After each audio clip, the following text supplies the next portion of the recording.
Hey everybody, welcome to Paranormal News and Views. I am your host, Eric Freeman Sims. Today we are going to talk about lens flares. We're going to start out talking about what is a lens flare, and then we're going to talk about the types of lens flares and how this applies to investigating and ghost hunting. So what is the definition of a lens flare?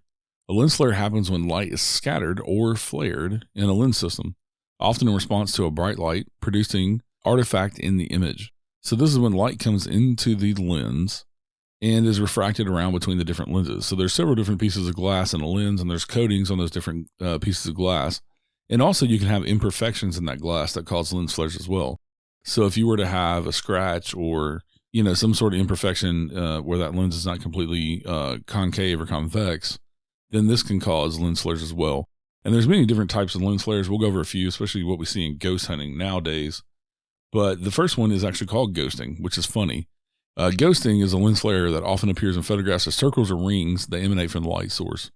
So whenever you have a direct light source in your camera frame, this can cause different colors, for one, of different light anomalies. So it can be like a hazy red light. It can be a green light. It can be a ring around the light. And it can cause all different kinds of shapes and things. And it can also cause a reflection image in a different part of your image.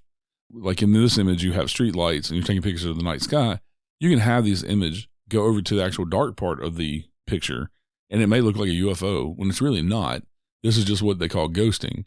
And this, a lot of these lens flares and things happen, and they happen a lot more nowadays that we have digital cameras because of the way the digital cameras are made and the way the light refracts within them. And iPhones are notorious for a green lens flare, and it looks like a green orb. You don't even have to have a light source in your picture. It can just be the light source right off the side of the camera. But the way that the light comes in, it causes these green orbs. And other cell phone cameras can do that as well. iPhones are just notorious for them.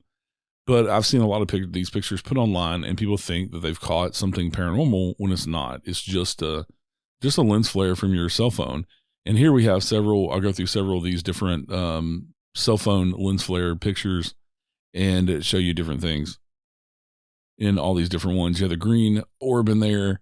You have all these other different types of lens flares, and none of this in any of these pictures are paranormal. The people do not claim for them to be paranormal. And then we also have what I see a lot too is called backscattering, that people think, oh, I've caught 1,000 orbs in the graveyard. That's not it at all. So here's a couple different ones. Here's a house dust orbs.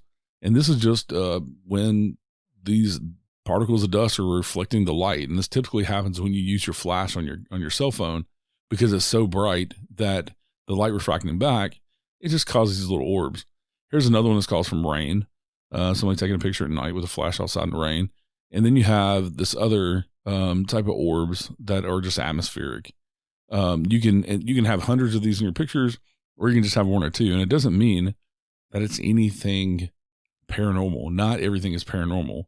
There's another weird type of flare, like you see in this picture where somebody's taken a photograph of a projection screen and the words are actually projected below it. And that's just the light refracting back the way it does. And so most picture anomalies can be explained scientifically. There's some out there that I've seen that can't. And we just have to be very thorough in our evidence. And if we can explain it, then we need to throw out that evidence. One of the famous ones I wanted to show y'all is J.J. Abrams in his movies. If you know him, he's done, Star Trek and lots of other movies. He is notorious for putting lens flares in all of his films, and they are kind of overloaded with lens flares. And here's a picture of some of those films. But this is just, this explains a lot of things that are anomalous in the paranormal, and not everything is paranormal. So I hope you enjoyed this lesson in lens flares and photography in the paranormal. Stay safe out there and have fun investigating. We'll see you next time on Paranormal News and Views.